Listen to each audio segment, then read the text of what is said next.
श्रीराम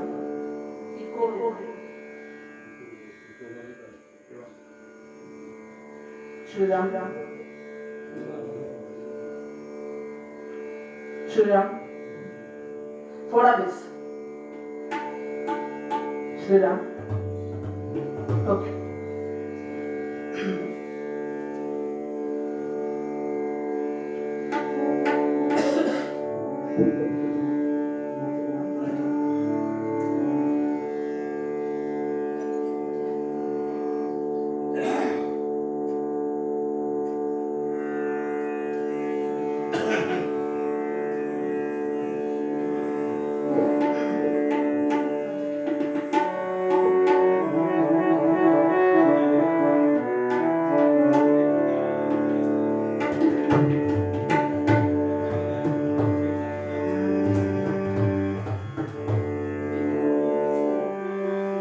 श्रीराम श्रीराम श्रीराम श्रीराम श्रीराम श्रीराम श्रीराम श्रीराम श्रीराम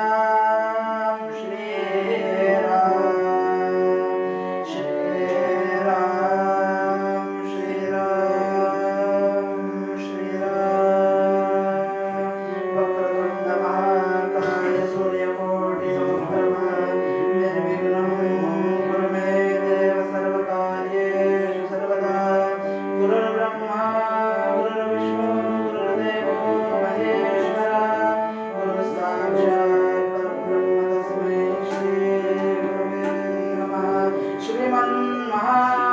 श्रीमन्महागणाधिपतये नमः श्री सरस्वत्यै नमः श्री गुरुभ्यो नमः सर्वदेवेभ्यो नमः गुरुर्ब्रह्मा गुरुर्विष्णु गुरुर्देवो महेश्वरः गुरुः साक्षात् परब्रह्म तस्मै श्री गुरवे नमः कैलासराणा शिवचन्द्रमौळे फणीन्द्रमाता गुरुपटे जडाळे कारुण्यसिन्धो भवदुःखहारे तुझमेव शम्भो मतपूर्णतारे जय जय रघुवीर समर्थ शुकासारिके पूर्णवैराग्य जागते वसिष्ठापरे ज्ञानयोगेश्वराते कवे वाल्मिका सारिका मान्यसा नमस्कार माता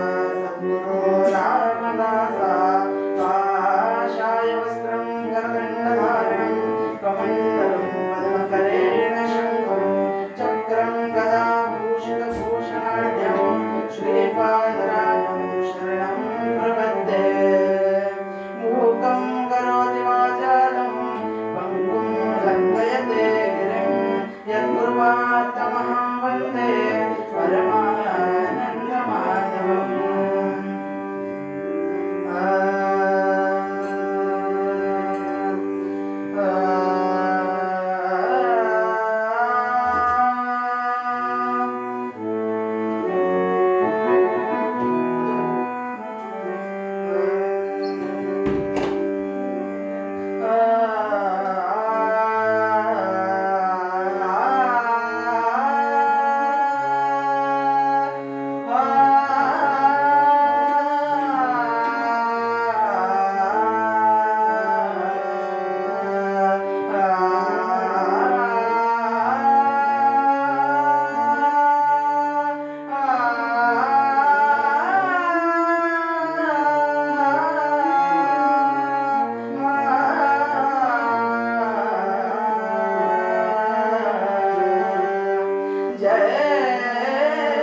गोवर्धन धर गोपाल नरक गोवर्धन धर गोपाल नरक गोकुल संकट हारे राजा राम गोकुल संकट हारे कृष्ण हरे जय जय राम कृष्ण हरे राजा राम जय जय राम कृष्ण हरे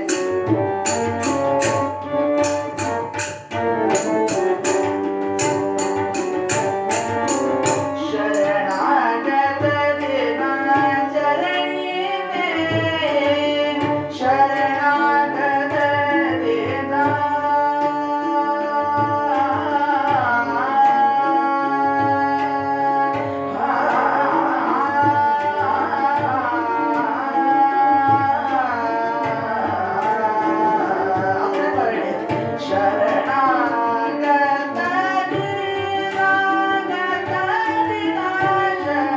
शरणागत देवा शरणागत देवा चरणी में करुणा दृष्टि ध्याने जय जय राम राजा राम जय जय राम कृष्ण हरे राजा राम शरणागत देवा चरणी में करुणा दृष्टि ध्याने जय जय राम राजा राम जय जय राम कृष्ण हरे राजा राम जय जय राम कृष्ण हरे राजा राम जय जय राम कृष्ण हरे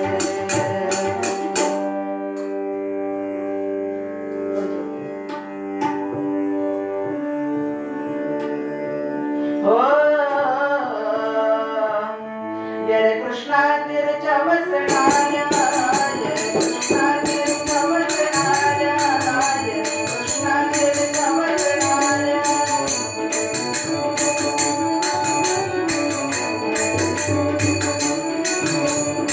ये कृष्णा ये कृष्णा ये कृष्णा तिरच्या वसणाया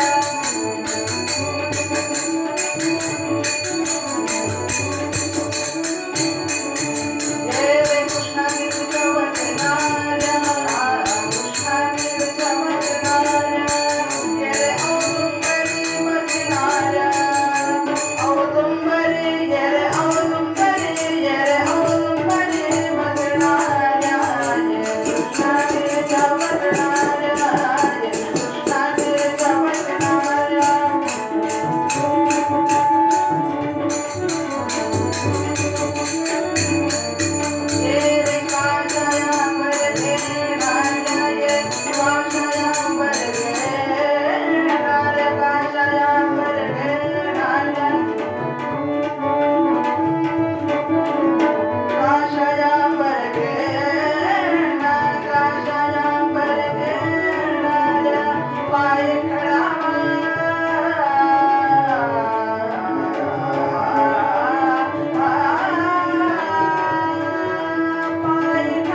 वासुदेवाच्या कैवल्या जय कैवल्या जय रे कैवल्या जय कृष्णा तीर्थ वसणाऱ्या जय कृष्णा तीर्थ वसणाऱ्या जय कृष्णा तीर्थ वसणाऱ्या जय रे कृष्णा तीर्थ वसणाऱ्या जय कृष्णा तीर्थ वसणाऱ्या जय औदुंबरी वसणाऱ्या औदुंबरी जय औदुंबरी जय औदुंबरी वसणाऱ्या जय कृष्णा तीर्थ वसणाऱ्या जय कृष्णा तीर्थ वसणाऱ्या जय कृष्णा तीर्थ वसणाऱ्या जय वसणाऱ्या जय वसणाऱ्या जय वसणाऱ्या दिगंबरा दिगंबरा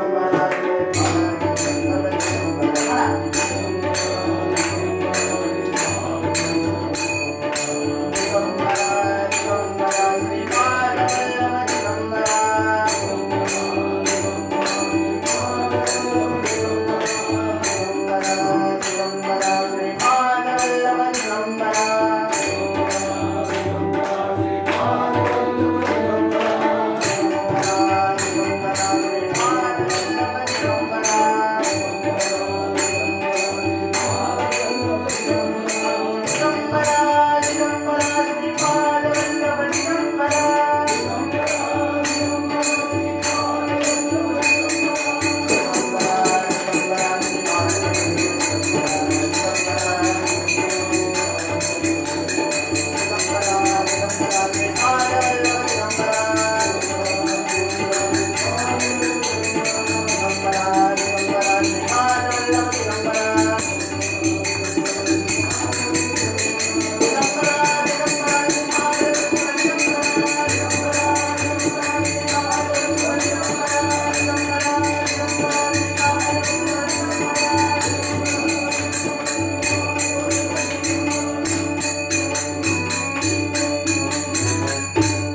अवधूत चिंतन श्री गुरुदेव दत्त पंढरीनाथ महाराज की जय ज्ञानेश्वर माऊली की जय संत श्री तुकाराम महाराज की जय राष्ट्रसंत समर्थ सद्गुरु श्री रामदास स्वामी महाराज की जय छत्रपती शिवाजी महाराज की जय आर्य सनातन वैदिक हिंदू धर्म की जय जय जय रघुवीर समर्थ श्री मंगलमूर्ती मोरया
उपस्थित सर्व भाविक, अधिकारी, श्रोते, सर्वांच्या हृदयस्थ परमात्म्याला मनापासून नमस्कार करतो.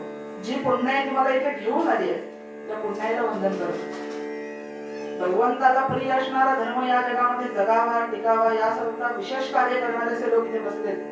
त्यांच्या चरणी नतमस्तक होतो. उत्तम उत्तम कलाकार आहेत, त्यांच्या ऋणामध्ये राहतो आणि निरूपणाला सुरुवात करतो. आजच्या निरूपणासाठी घेतलेला अभंग बेळगावचे पंत महाराज बाळी पुणेकर यांचा आहे. आज मुद्दाम अभंग निवडला असा, आज आपण गुरुचरित्र पारायणाला सुरुवात केलेली आहे. पहिलाच दिवस आहे. गुरूंचं महात्म्य पहिल्याच दिवशी हो दे म्हणून अभंग निवडला. 7 दिवस गुरुचरित्र पुढे चालणार आहे. त्याप्रमाणे गुरुचरित्र असा ग्रंथ आहे की जो पेशीच्या आत जाऊन गुरुकृपा करतो, पेशीच्या आतमध्ये जाऊन गुरुकृपा होते. म्हणून गुरुचं महात्म्य सांगणारा हा ग्रंथ आहे. म्हणून बाळी पुणेकर महाराजांनी गुरुचं महत्व सांगणारा असा अभंग लिहिला. काय म्हणाले? आम्ही जाणो गुरुचे पाय, आम्ही जाणो गुरुचे पाय, योग न जाणो मुद्रा नेणो, नेणो अन्य उपाय, आम्ही जाणो गुरुचे पाय, अमृत सांडून तक्र पिणे जळो त्यांचा व्यवसाय, आम्ही जाणो गुरुचे पाय, सद्गुरु पाय पर सांडोनी मुक्तीवरो हाय हाय, आम्ही जाणो गुरुचे पाय. सद्गुरुनाथ महाराज की जय. गुरूंबद्दल सांगितलं. जीवनामध्ये आल्यानंतर जीवन संपेपर्यंत आपल्याला जो आपण जिथून आलोय तिथे नेण्याचा प्रयत्न करतो आणि आपल्याला त्या पदापर्यंत नेऊन पोहोचवतो, त्याला गुरु असं म्हणतात. सद्गुरु हे आपल्याला सच्चिदानंद पदापर्यंत नेऊन पोहोचवतात. का? कारण ते स्वतः सच्चिदानंद पदाचे मालक असतात. गुरु हा शिष्याला कधीही त्याच्या खालच्या पातळीपर्यंत नेत नाही, तो त्यालाही गुरुच करतो. एक उत्तम उदाहरण आहे की पलिसाने जर लोखंडाला स्पर्श केला तर त्याचं सोनं होतं, पण गुरुरूपी पलिसाने जर शिष्याला स्पर्श केला तर त्याचा पलिसच करून गुरु सोडतो. सद्गुरूचं महात्म्य हे खूप श्रेष्ठ सांगितलेलं आहे. सगळ्या संतांनी जेवढे या जगामध्ये सत्पुरुष घडून गेले त्या सगळ्यांनी गुरुचं महात्म्य सांगितलंय. ज्ञानेश्वर महाराज असू देत, तुकाराम महाराज असू देत. तुकाराम महाराजांना सद्गुरूंचा अनुग्रह स्वप्नामध्ये झालाय. स्वप्नामध्ये झाला साक्षात्कार. मंत्र दिला रामकृष्ण हरी. बाबाजी चैतन्याने स्वप्नामध्ये येऊन अनुग्रह दिला. म्हणजे स्वप्नात सुद्धा गुरुकृपा होऊ शकते याचं उत्तम उदाहरण तुकोबा आहेत. ज्ञानेश्वर माऊलींना सुद्धा गुरु आहेत. त्यांचे थोरले बंधू निवृत्तीनाथ हे त्यांचे गुरु आहेत. ज्ञानेश्वर माऊली सुद्धा सांगतात की गुरु शिवाय काही नाही. गुरु हा महत्वाचा आहे. म्हणून आपल्याकडे श्लोकामध्येच गुरुचं वर्णन केलंय. गुरुर्ब्रह्मा गुरुर्विष्णू गुरुर्देव महेश्वर गुरु साक्षात परब्रह्म तस्मै श्री गुरवे नमः. काय सांगितलं? गुरुर्ब्रह्मा गुरुर्विष्णू गुरुर्देव महेश्वरा, जी 3 तत्व आहेत, ब्रह्मा विष्णू महेश, या तिघांचं काम गुरु करत असतात. म्हणजे काय? ब्रह्मदेव हे सृष्टी निर्माण करतात, विष्णू सांभाळतात आणि महेश अंतकाली विनाश करतात. गुरु हेच काम करतात. ब्रह्मदेवाचं काम काय आहे? निर्माण करणे, शिष्याला घडवतात. विष्णूचं काम काय आहे? सांभाळणे, शिष्याला सांभाळतात, शिकवतात. आणि अंतकाली जसं शंकर नाश करतात तसे गुरु आपल्याला सच्चिदानंद पदापर्यंत नेऊन पोहोचवतात. म्हणून तिन्ही स्वरूप गुरुमध्ये आहेत. पारंपरिक श्लोक आहे, गुरु थोर की थोर देव म्हणावा, नमस्कार आदि गुणाचे करावा, मने चिंतिता तो गुरु थोर वाटे, तयाचे कृपे श्री रघुनाथ भेटे. सद्गुरुनाथ महाराज काय सांगितलं? गुरु थोर की थोर देव म्हणावा. आता विचार करा, आपल्या दारामध्ये देव आलाय, आपण ज्या देवाला आपला जो आवडता देव आहे तो आलाय आणि त्याच्याबरोबर गुरु आलेत आणि आपण देव पूजा करतोय. सर्वप्रथम काय करावं, देव बाजूला सारावा आणि गुरुची पूजा करावी. का? आता म्हणाल देव गुरुपेक्षा देव मोठा आहे. ह्याचं कारण या श्लोकामध्ये आहे. काय म्हणले, गुरु थोर की थोर देव म्हणावा, नमस्कार आदी गुणासी करावा, मने चिंतिता तो गुरु थोर वाटे, दयाचे कृपे श्री रघुनाथ भेटे. जो देव आलाय त्याच्या कृपेने आलाय. जे ईश्वराचं तत्व आहे, देवाला जर बघायचं असेल तर ते चक्षु मिळावे लागतात. ते चक्षु आपल्याला गुरु प्रदान करतात. या डोळ्याने देव नाही दिसणार हो. देवाला बघायला एक सूक्ष्म आतमध्ये जे नेत्र आहेत ते उघडावे लागतात आणि ते गुरुशिवाय उघडू शकत नाहीत. अर्जुनाला जेव्हा भगवंतांनी विराट रूप दाखवलं तेव्हा त्याला दुसरे नेत्र दिले. या नेत्रांनी नाही दिसणार म्हणाले, दुसरे नेत्र दिले आणि मग दाखवलं. ते तत्व, तो देव जर पाहायचा असेल तो गुरूंकडे जाऊन ते सांगतील ती उपासना करून त्याच्यानंतर ते आपल्याला तो दाखवतातच. विवेकानंदांच्या आयुष्यातला खूप सुंदर प्रसंग आहे. विवेकानंदांसारखा एक तत्वज्ञानिक संत आणि प्रॅक्टिकल संत होऊन गेला. विवेकानंद खूप प्रॅक्टिकल होते. पहिलं लॉजिक, ते जेव्हा महाविद्यालयामध्ये होते तेव्हा ते प्रत्येक जो संत दिसायचा त्याला प्रश्न विचारायचे, तुम्ही देव पाहिलाय का? साधारण उत्तर असायचं नाही, अजून साधना सुरू आहे. मग त्याचे टिंगल करायचे. प्रत्येकाला विचारते, तुम्ही देव पाहिलाय का? तुम्ही देव पाहिलाय का? प्रत्येकाचं उत्तर नाहीच. असंच एकदा त्यांच्या मित्रांच्या घरी विवेकानंदांचे नंतरचे गुरु रामकृष्ण परमहंस ते त्यांच्या मित्राच्या घरी येणार होते. आणि तिथे जो त्यांच्या स्वागताला गाणारा गायक होता तो अचानक अनुपस्थित राहिला, नाही येता आलं त्याला. आता गाणार कोण? विवेकानंदांची योग्यता काय होती, षड्ज जर लावला तर देव खाली येत एवढा असीम षड्ज लागायचा. गायनात उत्तम पारंगत असणारे विवेकानंद होते. आपल्याकडे आहे ना म्हणाले माणूस, नरेन गायले. नरेनला बोलावलं, आले, गायला बसवलं. आले रामकृष्ण आले, गाणं ऐकलं. गाणं ऐकल्यानंतर जवळ आले. नरेनला म्हणाले, कुठे होतास तू इतके दिवस? अरे आपलं तिथे ठरलंय एकत्र येऊन काम करायचं. इतके दिवस मला फसवलंस, इतके दिवस इथे बसून होतास. विवेकानंदांना कळायला तयार नाही हो काय प्रकार काय. आता विवेकानंदांनी मनामध्ये विचार असा केला की आपण जे सगळ्यांना विचारतो तेच ह्यांना विचारूया, बघूया तरी काय योग्यता आहे. असं विवेकानंदांच्या मनामध्ये प्रश्न आला आणि म्हणून विवेकानंदांनी त्यांना विचारलं, तुम्ही देव पाहिलाय का? हो म्हणाले. नरेन, मी तुला जितका स्पष्टपणे पाहतोय ना तितका स्पष्ट मी देव पाहिलाय. म्हणाले, तुम्ही मला कसे ओळखता? आम्ही ओळखतो तुम्हाला पद्मनाभ नारायणा, पद्मनाभ नारायणा, पद्मनाभ नारायणा.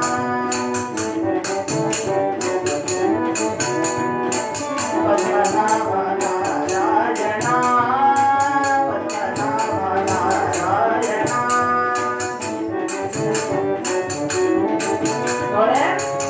तू जितका स्पष्टपणे मला दिसतोस ना तितका स्पष्ट मी देवाला पाहिलं. तू जसा मला दिसतोय तसं मी देवाला पाहिलंय. काय रूप होतं रामकृष्ण परमहंसांचं. गुडघ्यापर्यंत धोतर नसायचे, अंगावरती एक शाल उपरण आणि चेहऱ्यावरती तेज इतकं होतं समोरचा बघणारा माणूस सरपवतोय इतका तेज विवेकानंदांच्या गुरूंच्या चेहऱ्यावरती. रामकृष्ण म्हणाले, तुला देव पाहायचाय? पाहायचाय तुला देव? माझ्या आश्रमामध्ये ये, माझ्या आश्रमामध्ये ये, मी सांगतो ती साधना कर, तुलाही देव दिसेल. नवे नवे तूच देव आहेस हे तुला कळेल. पद्मनाभ नारायणा,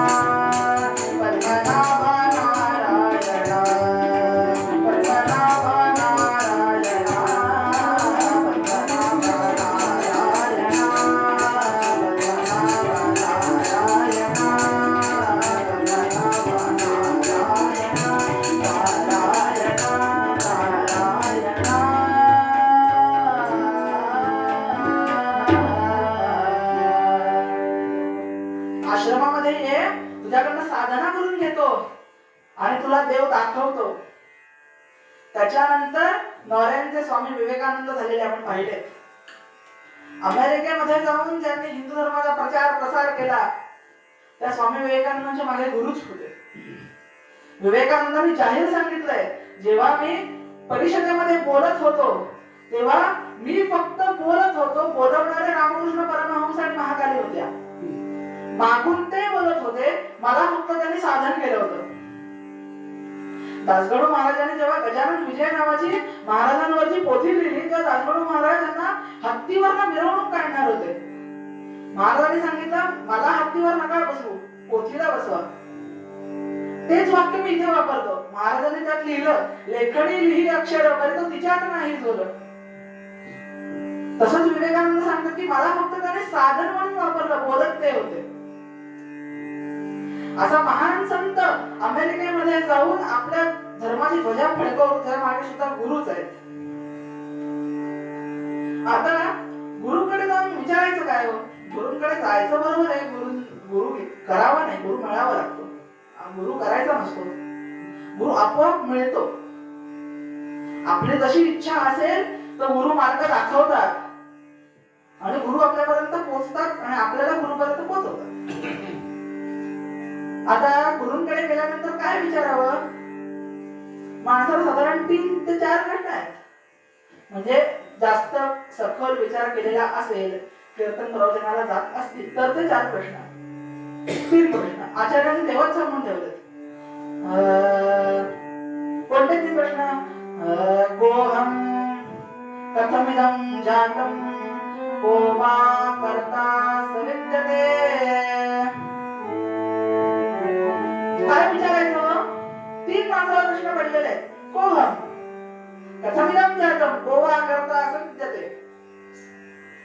मी कोण आहे? मी इथे का आलोय? मला इथे येऊन करायचंय काय? आणि इथे मी आलोय, हे जे आजूबाजूला दिसते ते निर्माण कोणी केलंय?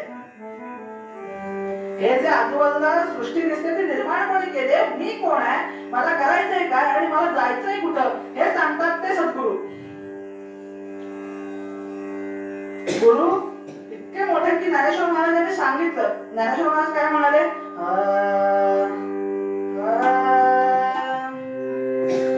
ज्ञानेश्वर महाराजांनी सांगितलं, ज्ञानदेव म्हणे तरलो तरलो, ज्ञानदेव म्हणे तरलो तरलो, ज्ञानदेव म्हणे तरलो तरलो, ज्ञानदेव म्हणे तरलो तरलो.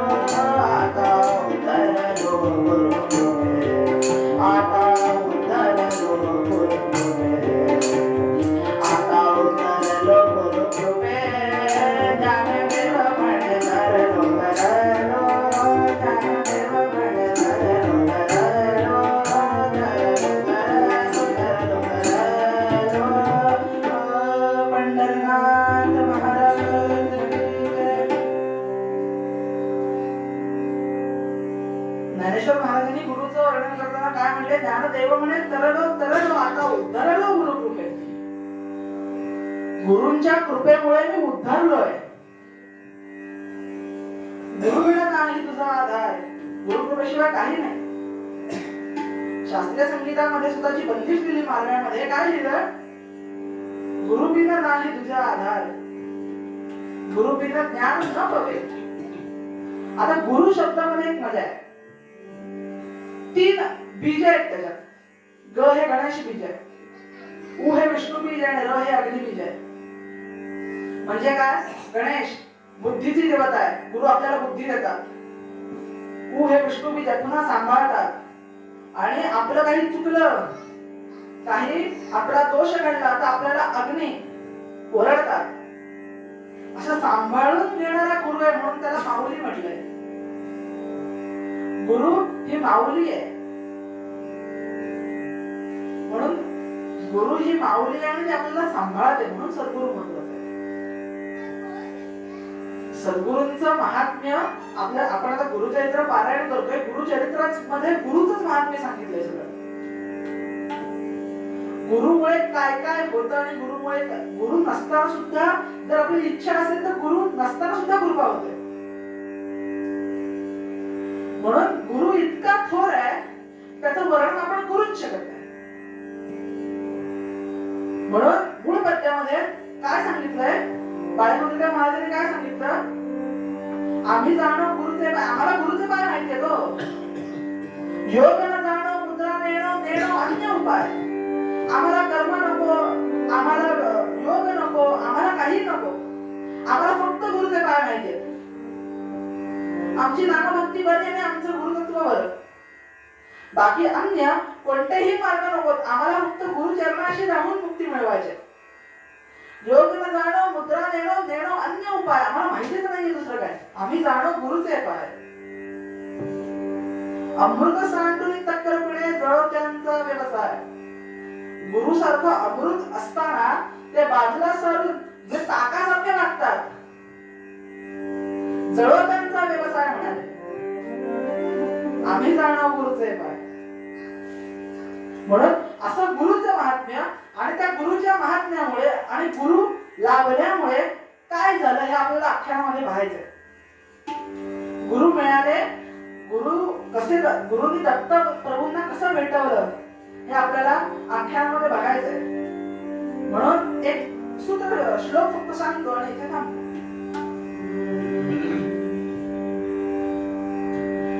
आपली जशी प्रत्येक गोष्टीमध्ये श्रद्धा असते तसं तिचं फळ मिळतं.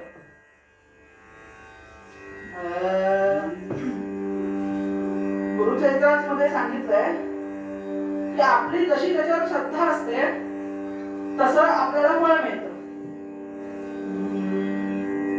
म्हणजे ब्राह्मणावर जशी श्रद्धा तसं फळ, बीजावर जशी श्रद्धा तसं फळ, ज्योतिषावर जशी श्रद्धा तसं फळ, तीर्थावर कशी श्रद्धा तसं फळ. तसं जे आपण त्याच्यावर विश्वास ठेवू आणि त्याच्यावर जेवढा विश्वास ठेवू तेवढा आपल्याला फळ जास्त मिळतं. हे आपल्याला पुढच्या आख्यानामध्ये पाहायचं म्हणून आधी बोलून ठेवलं. आता मूळ पद्यामध्ये बाळकुंद्रेकर महाराज आपल्याला काय सांगतात, आम्ही जाणो गुरुचे पाय, आम्ही जाणो गुरुचे पाय, आम्ही जाणो गुरुचे पाय.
आज राम जन्मभूमीला पूर्ण तिथीप्रमाणे वर्ष झालं.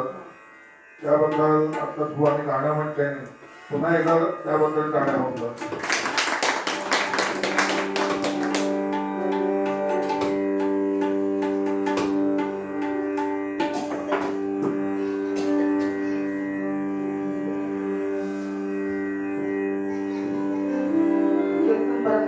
परंपरेप्रमाणे 5 मिनिटं भजन चरित्र भागाला सुरुवात. रघुपती राघव राजा राम पतित पावन सीताराम. रघुपती राघव राजा राम पतित पावन सीताराम. रघुपती राघव राजा राम पतित पावन सीताराम. रघुपती राघव राजा राम पतित पावन सीताराम. रघुपती राघव राजा राम पतित पावन सीताराम. रघुपती राघव राजा राम पतित पावन सीताराम.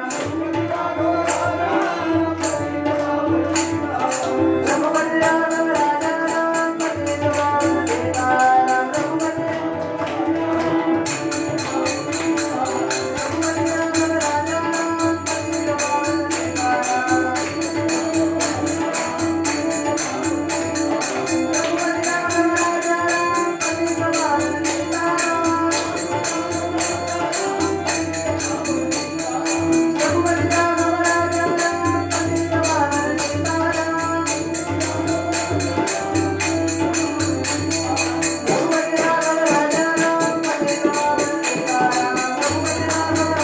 रघुपती राघव राजा राम पतित पावन सीताराम. रघुपती राघव राजा राम पतित पावन सीताराम. रघुपती राघव राजा राम पतित पावन सीताराम.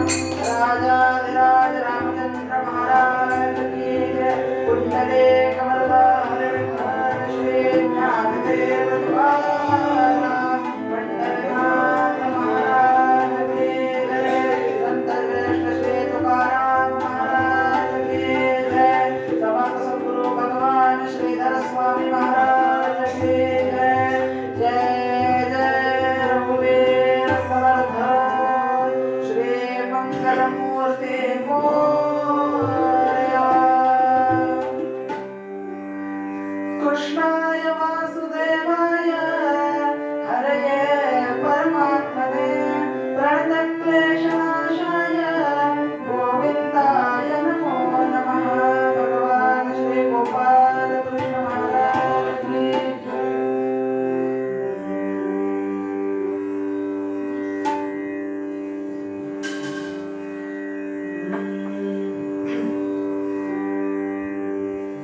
श्री एकनाथ सदनी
कृष्ण श्रीखंडाच्या रूपाने ज्यांच्याकडे राहिले, ज्यांच्याकडे त्यांनी वास्तव्य केलं, असे एकनाथ महाराज. काय अधिकार हो नाथांचा. मोरोपंतांनी लिहिलं असेल, एकनाथ सुतनी माधवजी सर्व काम ते करतो, स्वकरे चंदन घासे. चंदन घालण्याचं काम भगवान करतायत. आणि भगवानाचं आवडतं काम काय? घागरीने पाणी भरायचं. नाथाच्या घरी कावडीने पाणी भरणं हे भगवंताचं आवडतं का? लक्ष्मी हुन अधिकन्या आवडली माधवास आवडती.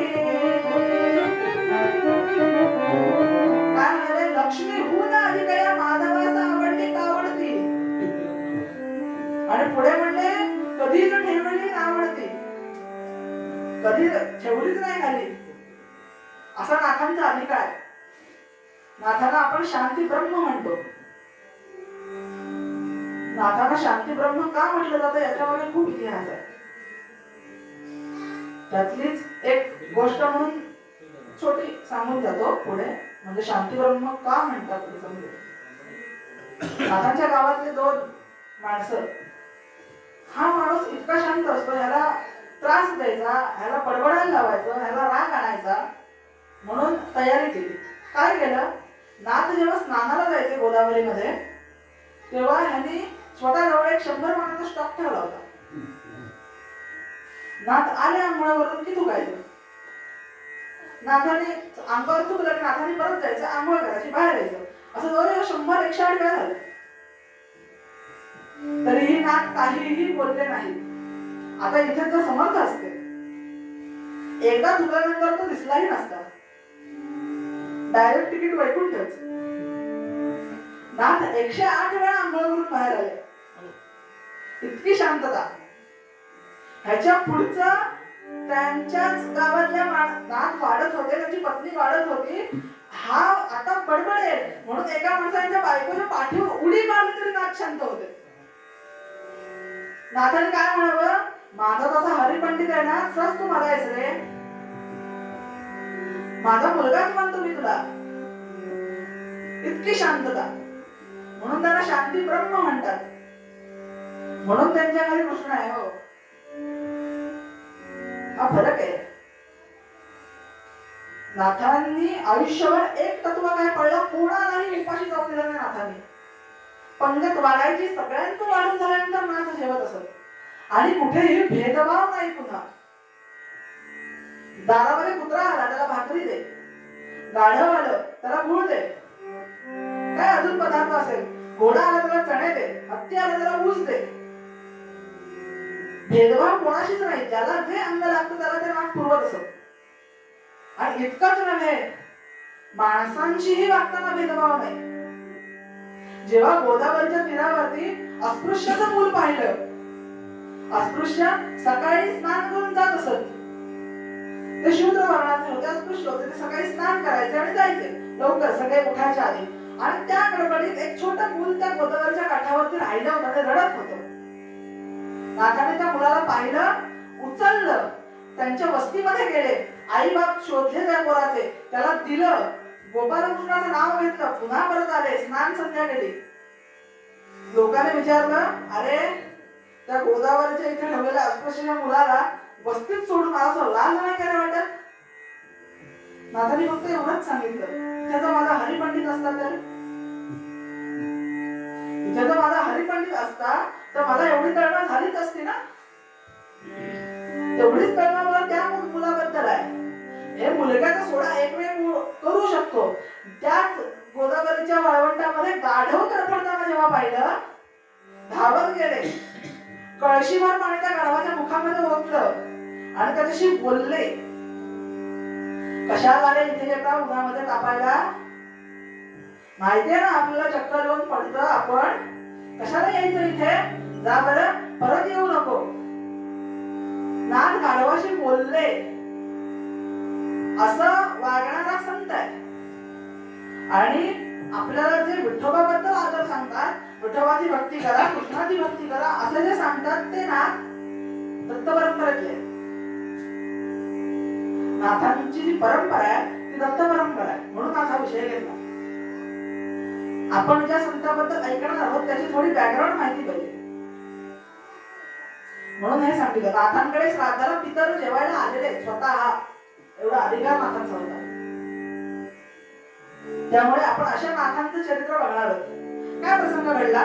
कीर्तनकार कीर्तन करतोय आणि समोर 7-8 वर्षाचा एकनाथ बसलाय. आता त्यांचा जन्म मूळ नक्षत्रावर झाला होता, त्यामुळे त्यांचे आई वडील लहानपणीच गेले.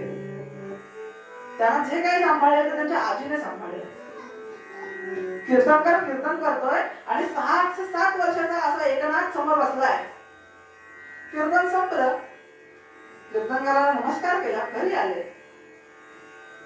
घरी आल्यानंतर एकटच बसले होते कोपऱ्यात आणि काही वेळानंतर आजीकडे कुरकुर सुरू झाली. आजी मला सद्गुरू कसे मिळतील, सद्गुरू म्हणजे कोण, सद्गुरू म्हणजे काय प्रकरण आहे.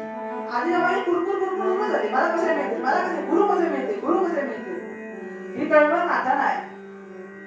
कितव्या वर्षी? 8व्या वर्षी. आत्ताच्या 8 वर्षाच्या मुलाला तळमळ कसली, आई मॅगी कधी करते. हल्ली सगळं आधुनिक झालेलं आहे. गणपतीच्या एका मुलाला एक दृष्टांत आहे, कीर्तनकार काय सांगतात, गणपतीच्या हातात काय विचारलं लहान मुलाला, तो म्हणला मोमोज. अरे म्हणलं मोमोज नाही, मोदक. त्याच्यासारखं दिसतं म्हणाले, सेमच आहे. त्यामुळे नाथाला कळवळ काय, मला सद्गुरू कसे मिळतील. आजीला माझे रोज चालू आहे. आजीने सांगितलं, अरे जे कीर्तनकार सांगतो ना, सगळं घरी घेऊन यायचं नसतं. जेव्हा त्याच्या आपण पायावरती डोकं ठेवून नमस्कार करतो, तेव्हा त्याला सांगायचं असतं, तू आता जे काय 2 तास आमच्या मनामध्ये भरवायचा प्रयत्न केला ते तुला साभार पडलं. घरी घेऊन यायचं नसतं. तरी नाथांचं काही मन पटायला तयार नाही. आधी मला सद्गुरू कसे मिळतील, मला सद्गुरू कसे मिळतील. कारण कीर्तनामध्ये कीर्तनकाराने सांगितलं होतं, सद्गुरु वीण ब्रह्मज्ञान हे सर्वथा नवे नवे जाण, हे उपनिषदातील प्रमाण परम निर्वाण सांगितले. सद्गुरु वीण ब्रह्मज्ञान हे नवे नवे जाण, सर्वथा नवे नवे जाण. ह्या ऐकलं होतं, सद्गुरूंचं महत्व ऐकलं होतं, म्हणून आजीच्या मागे कटकट चालू आहे. आजीने काय सांगितलं, मगाशी जे बोललो तो इथं, तुझी गोदावरी मातेवर श्रद्धा आहे ना, तुझी तीर्थावर श्रद्धा आहे ना, त्या गोदावरी मातेला सांग ना. रोज स्नानसंध्येला जातोस ना, गोदावरी माता तुझी प्रिय आहे, तुझी त्याच्यावर श्रद्धा आहे, त्या गोदावरी मातेला सांग. तशी श्रद्धा तसं फळ. तुझी तीर्थावरती श्रद्धा आहे ना, त्या गोदावरी मातेला सांग की मला सद्गुरू भेटू दे. मनावर घेतलं या मुलाने. सकाळी उठला 3-4च्या सुमारात, स्नान संध्या करायला गोदावरी मातेवर गेलेत. गोदावरीच्या पाण्यामध्ये उभा राहिला, आंघोळ केली आणि गोदावरी मातेला काय सांगायला लागला, भेटे व मला जणे सद्गुरु गंगे हरिनाम हरिनाम.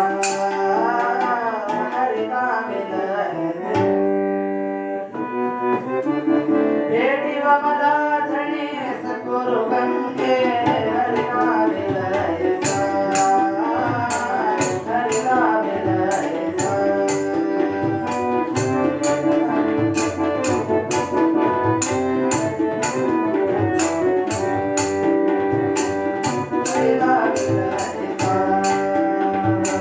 कृपा कटाक्षे ताप मारुन, कृपा कटाक्षे ताप मारुन, पाटील ज्ञान रसा, पाटील ज्ञान रसा. भेटी व मला जणे सद्गुरु गंगे हरिनाम. गंगेला सांगायला लागले, मला सद्गुरू भेटू दे का. कसा, त्याने मला हरीचं दर्शन होईल, मला हरीला बघायचंय, मला सद्गुरू तू मिळवून दे. म्हणून गंगेला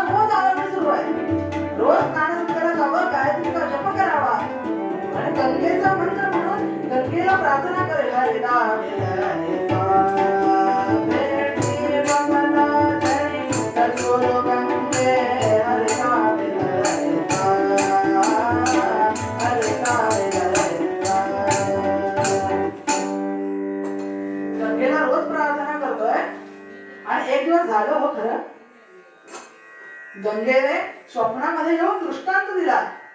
गंगा माता स्वप्नामध्ये दिसली कशी? आता पुन्हा येत आहे. गंगा स्वप्नामध्ये स्त्री रूपाने देवी रूपाने प्रकट झाली. मग आता ते जलरूपात तिथे नाही का?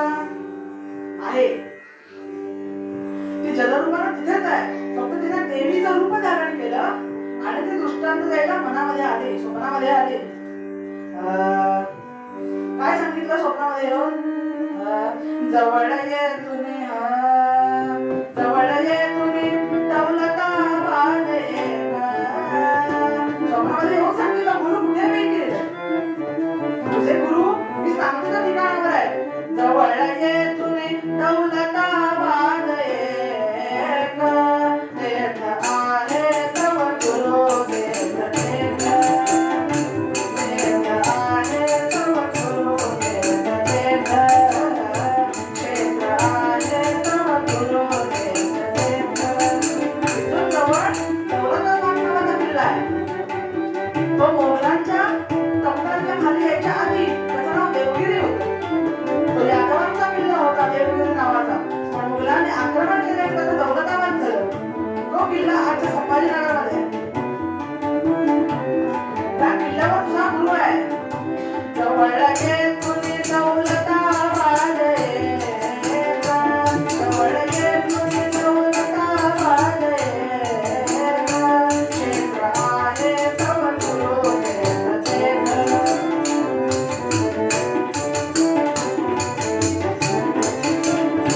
जनार्दन हे ज्ञानावशी गुरु दे, जनार्दन हे जनार्दन हे ज्ञानाव सद्गुरु दे, जनार्दन हे ज्ञानावशी गुरु दे, जनार्दन हे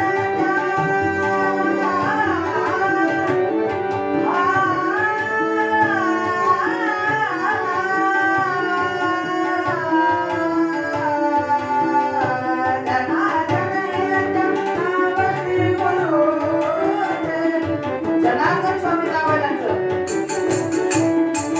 त्याला नाव भेट. नावसी गुरु दे, देत रावे आणि चरण धरे त्यांचे, देत रावे आणि चरण धरे त्यांचे. जवळ ये तुझे दौलताबाद, जवळ ये तुझे दौलताबाद, क्षेत्र आहे तव गुरु देत देत, क्षेत्र आहे तव गुरु देत देत, राम आहे तव गुरु देत देत. जवळ ये तुझे, जवळ ये तुझे, जवळ ये तुझे. इथून जवळ दौलताबाद नावाचा किल्ला आहे. तिथे जनार्दन स्वामी नावाचे तुझे गुरु आहेत. त्यांना जाऊन भेट. सांगितलं उठला पहाटे, आजीला सांगितलं गंगेमध्ये स्नानाला जातोय.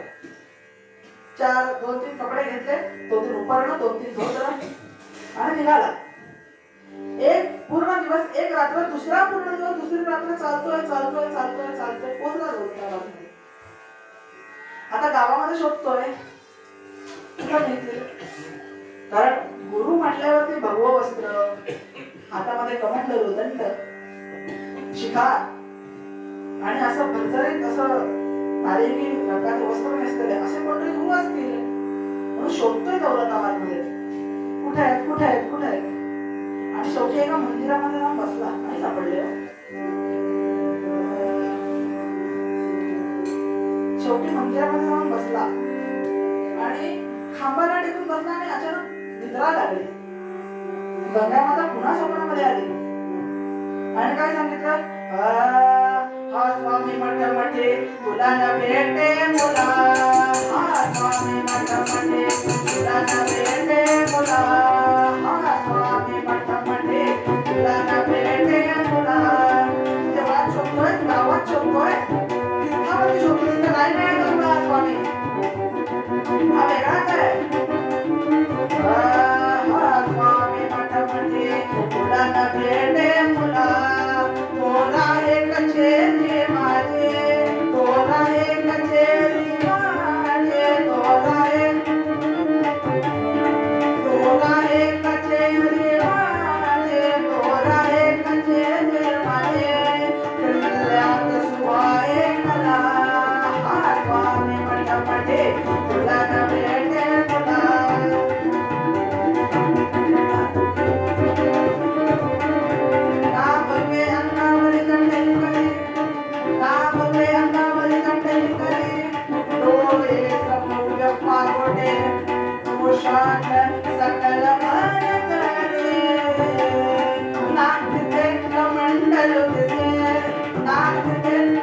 कमंडलू दिसे. कसं रूप आहे?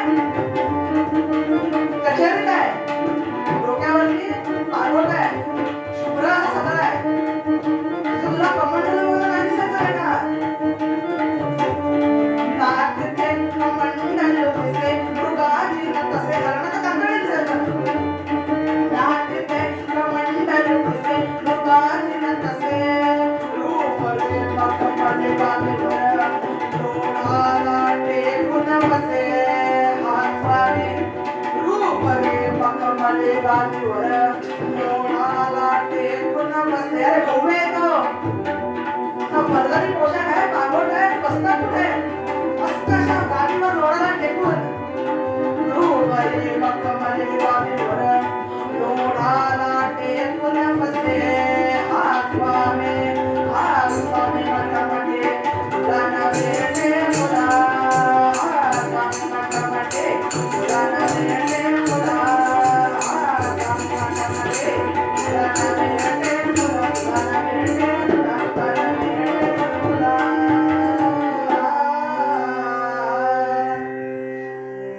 हा तुला अरे साध्या वस्तीत आणि मंदिरांमध्ये तीर्थावर नाही सापडणार.